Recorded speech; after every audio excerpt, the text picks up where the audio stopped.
বক্তব্য ছিল কেই চুপ্পু, যথেষ্ট বিচক্ষণ একজন ঘাগু প্লেয়ার। এমনি এমনি তিনি রাষ্ট্রপতি হন নাই, যথেষ্ট একজন পাকা রাজনীতিবিদ তিনি। বাট ফাইনালি নানান ধরনের ঝক্কি ঝামেলা নিয়ে গভীর রাতে সাহসটা দেখাইছেন সেই লেভেলে। ঢাকায় কিছু ঘটতে যাচ্ছে, আজ রাতের মধ্যেই ঢাকায় কিছু ঘটবে বলে মনে হচ্ছে। প্রেসিডেন্টকে কেন্দ্র করে বর্তমানে এই সময়ে এই মুহূর্তে হাজারো নয় লক্ষ মানুষ সমাগত হচ্ছে ঢাকায় প্রধান উপদেষ্টার বাসভবনের সামনে। কিছু ঘটাতে যাচ্ছে আজকে রাতের মধ্যে। আন্দোলন থামছে না, আন্দোলন থামানো যাচ্ছে না, আন্দোলন কোনোভাবেই থামাতে পারছে না সরকার। এরকম পরিস্থিতিতে কি হবে? ঢাকা ক্যান্টনমেন্টে সারা রাত গোলাগুলি হয়েছে। ঢাকা ক্যান্টনমেন্টে একটা উত্তেজনা বিরাজ করছে। বিশেষ করে সেনা প্রধানের ভূমিকার দিকে অনেকেই তাকিয়ে আছে যে তিনি আসলে কি করতে চাচ্ছেন। এবার হয়তো বড় কিছু ঘটতে চলেছে। এটা কিন্তু কোনো রকম ছোটখাটো ডেভেলপমেন্ট নয়। বাংলাদেশকে বাদ দিয়ে সেভেন সিস্টার্সকে যুক্ত করতে ভারতের নয়া প্রকল্প। এক মাস যেতে না যেতেই কালকে ভারতবর্ষ এক মেগা প্রজেক্ট নিজের মধ্যে রিলিজ করলো। যে খবর সামনে আসার পর মোহাম্মদ ইউনূস বুঝে গেলেন তার তো এই অঞ্চলে অভিভাবক হওয়া হলোই না, উল্টে ডক্টর ইউনূস সরকার সত্যি কঠিন পরিস্থিতি পড়ছে। এর মানে এই সরকার জনরোষে করা এটা মুহূর্তের ব্যাপার। মাহফুজের মাধ্যমে প্রমাণিত হয়েছে। মাহফুজ কয়েক সেকেন্ডের মধ্যে জনরোষে পড়েছেন। বাংলাদেশের পর আমদানি নিষেধাজ্ঞা দিয়ে রীতিমতো একটা ঈদের উৎসব ভারতে। বিজেপির একজন নেতা বলেছেন, ভারতের সঙ্গে টক্কর দিলে বাঁচতে পারবে না বাংলাদেশ। বাংলাদেশ বিক্রি হচ্ছে, কে কে কিনতে চান? ঢাকার প্রবল আগ্রহের মুখেও ফ্রান্সের প্রেসিডেন্ট ইমানুয়েল ম্যাক্রো আমাদের প্রধান উপদেষ্টার সঙ্গে বৈঠকে রাজি হলেন না। কি কারণে রাজি হলেন না? নিশ্চয়ই আন্তর্জাতিক খেলাতের মধ্যে রয়েছেই। আসসালামু আলাইকুম দর্শক, বর্তমান সময়ের রাজনৈতিক পরিস্থিতি বা প্রেক্ষাপটকে বিশ্লেষণ করে আপনাদের সামনে বেশ কিছু গুরুত্বপূর্ণ ভিডিও ফুটেজ নিয়ে হাজির হয়েছি। এমনকি দর্শক আমি আশা করছি আপনারা সেটা ভিডিও শুরুটা দেখেই বুঝতে পেরেছেন। তাই বলবো দর্শক, যারা ভিডিওটি অন করেছেন তারা অবশ্যই নিউজটি না টেনে সম্পূর্ণ মনোযোগ সহকারে দেখবেন, তাহলেই মূল বিষয়গুলো বা আসল তথ্যগুলো জানতে বা বুঝতে পারবেন। তো প্রিয় দর্শক, আমি আর বেশি কথা বাড়াবো না। আমি ভিডিও শুরুতেই আপনাদের যে ভিডিওগুলোর অংশ বিশেষ দেখিয়ে শুরু করেছিলাম সেই ভিডিওগুলোর বিস্তারিত আলোচনা দেখাবো। তবে তার আগে বলি, যারা এখনো চ্যানেলটি সাবস্ক্রাইব করেননি সকলে চ্যানেলটি সাবস্ক্রাইব করে পাশে থাকা বেল আইকনটি বাজিয়ে দিবেন। আর যারা ইতিমধ্যে সাবস্ক্রাইব করে রেখেছেন তাদের সকলকে অসংখ্য ধন্যবাদ। তো চলুন একটি লাইক দিয়ে আমরা ধারাবাহিকভাবে সবগুলো ভিডিওর বিস্তারিত আলোচনা দেখে আসি। ঢাকার প্রবল আগ্রহের মুখেও ফ্রান্সের প্রেসিডেন্ট ইমানুয়েল ম্যাক্রো আমাদের প্রধান উপদেষ্টার সঙ্গে বৈঠকে রাজি হলেন না। কি কারণে রাজি হলেন না? নিশ্চয়ই আন্তর্জাতিক খেলাতের মধ্যে রয়েছেই। সে বিষয়ে পরে আসছি। মূল যে বিষয়টি সেটি হচ্ছে জাতিসংঘের তৃতীয় ওশান কনফারেন্স অনুষ্ঠিত হচ্ছে ফ্রান্সে আগামী 9 জুন থেকে। তো ফ্রান্সের প্রেসিডেন্ট ইমানুয়েল ম্যাক্রো আমাদের প্রধান উপদেষ্টাকে আমন্ত্রণ জানিয়েছিলেন। প্রথম দিকে সবকিছু ঠিকঠাক ছিল। প্রধান উপদেষ্টা ফ্রান্সে যাবেন 8 তারিখে। ফ্রান্সের প্রেসিডেন্ট সে দেশে কনফারেন্সে যারা যাচ্ছেন, বিভিন্ন দেশের রাষ্ট্রপ্রধান, সরকার প্রধান এবং বিভিন্ন এনজিওর উচ্চ পর্যায়ের কর্মকর্তারা, তাদের সম্মানে তিনি একটি নৈশভোজ দিয়েছিলেন। কিন্তু পরবর্তীতে এই সফর বাতিল করা হয়েছে আমাদের বাংলাদেশ সরকারের পক্ষ থেকেই। কারণটি হচ্ছে সম্মেলনের সাইড লাইনে ইমানুয়েল ম্যাক্রোর সঙ্গে আলাদা একটি বৈঠকের আগ্রহের কথা জানিয়েছিল বাংলাদেশ সরকারের পক্ষ থেকে। কিন্তু ফ্রান্সের পক্ষ থেকে জানানো হয় যে যেহেতু এর মধ্যে আরও অনেক দেশের সরকার প্রধান বা রাষ্ট্রপ্রধান আসছেন, তাদের অনেককে সময়সূচি দেওয়া হয়েছে, এই মুহূর্তে আর ডক্টর মোহাম্মদ ইউনূসের জন্য আলাদা বৈঠকের ক্ষেত্রে সময় বের করতে পারছেন না ইমানুয়েল ম্যাক্রো। পরবর্তীতে ঢাকার পক্ষ থেকে আবারও দেনদরবার করা হয় যেন যেভাবে হোক একটি বৈঠকের আয়োজন করা হয়। ঢাকার এই তুমুল আগ্রহের মুখে সুযোগটি নেওয়ার চেষ্টা করে ফ্রান্স। তারা দুই দেশের সরকার প্রধানের মধ্যে এই বৈঠকটি কেবল আনুষ্ঠানিকতার মধ্যে সীমাবদ্ধ রাখতে চায়নি, তারা একটা গিভ অ্যান্ড টেকের পর্যায়ে যেতে চেয়েছিল। কি সেটি? তারা আকারে ইঙ্গিতে বুঝিয়ে দিয়েছিল যে 2023-এর প্রতিশ্রুতি অনুযায়ী স্যাটেলাইট এবং এয়ারবাস কেনার যে কথা হয়েছিল ফ্রান্স থেকে, সেই বিষয়ে বা সেই এজেন্ডাগুলো এই বৈঠকে রাখতে, কিন্তু ঢাকা সেটিতে রাজি হয়নি। রাজি না হওয়ার কারণও আছে এবং এটুকু জানিয়ে রাখি যে এই বিষয়টি চূড়ান্ত আকারে ফ্রান্সের পক্ষ থেকে চলতি মাসের প্রথম সপ্তাহে জানিয়ে দেওয়া হয় যে সে দেশের প্রেসিডেন্টের সঙ্গে ডক্টর মোহাম্মদ ইউনূসের বৈঠক সম্ভব হচ্ছে না এবং তার পরবর্তীতে আমাদের সরকার প্রধানের পক্ষ থেকে তার সফরটি বাতিল করা হয় আনুষ্ঠানিকভাবে। এখন কেন এই এজেন্ডাগুলোর সামনে রেখে বাংলাদেশ সরকারের পক্ষ থেকে আমাদের প্রধান উপদেষ্টা বৈঠকে রাজি হলেন না? খুব স্বাভাবিক, রাজি হওয়ার কথাও নয়। বাংলাদেশকে বাদ দিয়ে সেভেন সিস্টার্সকে যুক্ত করতে ভারতের নয়া প্রকল্প। এই প্রসঙ্গটি নিয়ে কথা বলবো।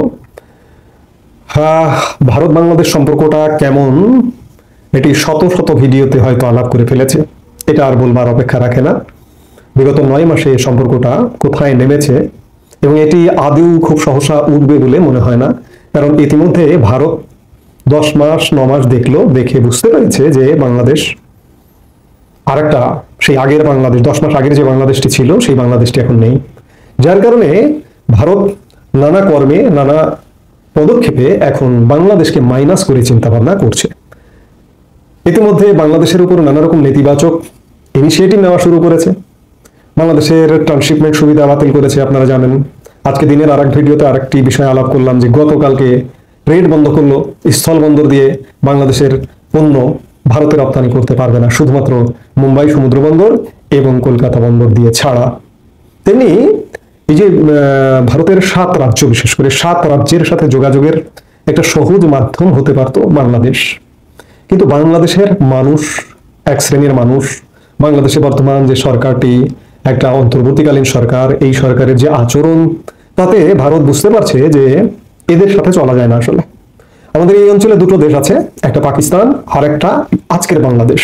10 মাসের আগের বাংলাদেশ ভিন্ন ছিল, আজকের বাংলাদেশের সাথে ভারত চলতে পারবে না, এটি এক প্রকার বুঝে গেছে। এতে ক্ষতিগ্রস্ত কে হচ্ছে বাংলাদেশের মানুষের, এটা বোঝা উচিত। বাংলাদেশের মানুষের আসলে ইউরোপের দেশগুলোকে দেখেও শিখতে পারে না যে একসাথে চলতে হয় আশপাশের দেশ, আর বিশেষ করে সবচেয়ে বর্ডার কান্ট্রি যেটা, তাদের সাথে একসাথে চলতে হয়। কিন্তু বাংলাদেশ ইতিমধ্যে ভারতের সাথে ঝগড়া বাঁধিয়ে দিয়েছে, মিয়ানমারের সাথে ঝগড়া বাঁধিয়ে দিয়েছে, অর্থাৎ প্রতিবেশীর সাথে সম্পর্ক নষ্ট করেছে, দূর প্রতিবেশী পাকিস্তানের সাথে সম্পর্ক নির্মাণ করেছে। এর ফল বাংলাদেশকে ভুগতে হবে, যার ফলশ্রুতিতে এই মুহূর্তে ভারত মনে করছে যে আমাদের যা কিছু করতে হবে বাংলাদেশকে মাইনাস করেই করতে হবে। তারই প্রেক্ষিতে ভারত মিয়ানমারের মধ্য দিয়ে 7 সিস্টার্সকে সংযুক্ত করবার একটা উন্নত ব্যবস্থা নির্মাণ করবার একটা প্রকল্প নিয়েছে। জানা গেছে মেঘালয়ের শিলং থেকে আসামের শিলচর পর্যন্ত নতুন মহাসড়ক প্রস্তাব করেছে ভারত।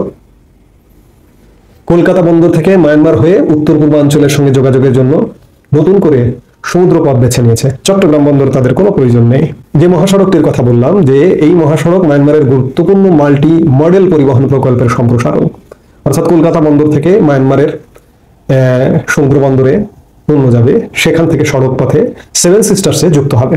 এর ফলে ভারতের উত্তর পূর্বাঞ্চলীয় রাজ্যগুলো ও পশ্চিমবঙ্গের কলকাতার মধ্যে সমুদ্র পথে একটি বিকল্প সংযোগ তৈরি হবে। ভারতের national highways and infrastructure development corporation লিমিটেডের একজন ঊর্ধ্বতন কর্মকর্তা এই তথ্য জানিয়েছেন। ওই কর্মকর্তা এই প্রকল্পকে জবাব হিসেবে উল্লেখ করেছেন। কিসের জবাব? আপনারা জানেন যে গত মার্চে বেইজিং সফরকালে অন্তর্বর্তী সরকারের প্রধান উপদেষ্টা ডক্টর মোহাম্মদ ইউনুস বলেছিলেন যে উত্তর পূর্ব ভারত ভূবেষ্টিত। তিনি আরো বলেছিলেন এই অঞ্চলের জন্য ঢাকা মহাসাগরের একমাত্র অভিভাবক, অর্থাৎ বাংলাদেশ মহাসাগরের একমাত্র অভিভাবক। ভূবেষ্টিত, সেখানে কোনো সমুদ্র নেই, সমুদ্র আছে বাংলাদেশে। এই দুর্বলতাটাকে ভয় দেখিয়েছে ডক্টর মোহাম্মদ ইউনুস। শিলংয়ের কাছে মাও লিনখুং থেকে শিলচরের কাছে 5 গ্রাম পর্যন্ত NH6 বরাবর 167 কিলোমিটার দীর্ঘ একটা 4 লেনের মহাসড়ক উত্তর পূর্ব ভারতের প্রথম উচ্চগতির প্রকল্প। সড়ক পরিবহন ও মহাসড়ক মন্ত্রণালয়ের পক্ষে NHIDCL এটি বাস্তবায়ন করছে। 2030 সালের মধ্যে এর কাজ শেষ হবার আশা করছে ভারত সরকার। অন্যদিকে মায়ানমারের মাল্টি মডেল ট্রানজিট ট্রান্সপোর্ট প্রকল্প ভারত সরকারের পররাষ্ট্র মন্ত্রণালয়ের অর্থায়নে হচ্ছে। এটি কলকাতা সমুদ্র বন্দরকে মায়ানমারের রাখাইন রাজ্যের সিতোয়া বন্দরের সঙ্গে সংযুক্ত করবে। আপনারা জানেন যে মায়ানমারের যে রাখাইন রাজ্য, সেই রাখাইন রাজ্যের সিতোয়া বন্দর, এই সিতোয়া হচ্ছে রাখাইন রাজ্যের রাজধানী। এখানে ভারত একটি গভীর সমুদ্র বন্দর নির্মাণ করছে। কলকাতা বন্দর থেকে সিতোয়াতে পণ্য যাবে, সেখান থেকে সিতোয়া থেকে সড়ক পথে 7 সিস্টার্সে পৌঁছে যাবে। এই সিতোয়া বন্দর কালাদান নদীর মাধ্যমে মায়ানমারের পালেতোয়া এবং সেখান থেকে সড়ক পথে মিজোরামের জরিনপুইয়ের সঙ্গে সংযুক্ত, অর্থাৎ নদী পথেও যাবে, সড়ক পথেও যাবে। বাংলাদেশের মানুষ মনে করে যে ভারত আমাদের ছাড়া কিছু করতে পারবে না, আমাদের ছাড়া আমাদের এখানে পণ্য রপ্তানি না করলে ভারতের ক্ষতি হবে, ভারতে যদি আমরা না যাই ভারতের ক্ষতি হবে। এগুলো আসলে ক্ষুদ্র সংকীর্ণ চিন্তার অংশ। এই যে বাংলাদেশ দিয়ে 7 সিস্টার্সের যে করিডোর, এটি হলে কি হতো? বাংলাদেশের সাথে কানেক্টিভিটি তৈরি হতো, বাংলাদেশ 2 পয়সা হলে তো এটার ভাড়া পেত, সেগুলো থেকে বঞ্চিত হচ্ছে, কানেক্টিভিটি থেকে বঞ্চিত হচ্ছে। আমাদের আশপাশের সাথে কানেক্টিভিটি নেই। ভারতের সাথে কানেক্টিভিটি নষ্ট করছি, মিয়ানমারের সাথে কানেক্টিভিটি নষ্ট করছি, যাবে কোথায় আমরা? আমরা কিন্তু আমাদের অবস্থা কিন্তু ভয়ানক। বাংলাদেশের রাজনীতি যেন কিছুতেই শান্ত হচ্ছে না। এদিকে সম্প্রতি সব আলোচনা, সব দৃষ্টি গিয়ে পড়েছে ঢাকা ক্যান্টনমেন্টের উপরে। কি হচ্ছে গতকাল সারা রাত গুজবে ভেসেছে ভার্চুয়াল মিডিয়া। অনেকেই দাবি করেছেন যে ঢাকা ক্যান্টনমেন্টে সারা রাত গোলাগুলি হয়েছে, which was not true. Dhaka ক্যান্টনমেন্টে একটা উত্তেজনা বিরাজ করছে, কিন্তু একেবারে গোলাগুলির পর্যায়ে সেটি না। তো ঢাকা ক্যান্টনমেন্টের বিশেষ করে সেনা প্রধানের ভূমিকার দিকে অনেকেই তাকিয়ে আছে যে তিনি আসলে কি করতে চাচ্ছেন।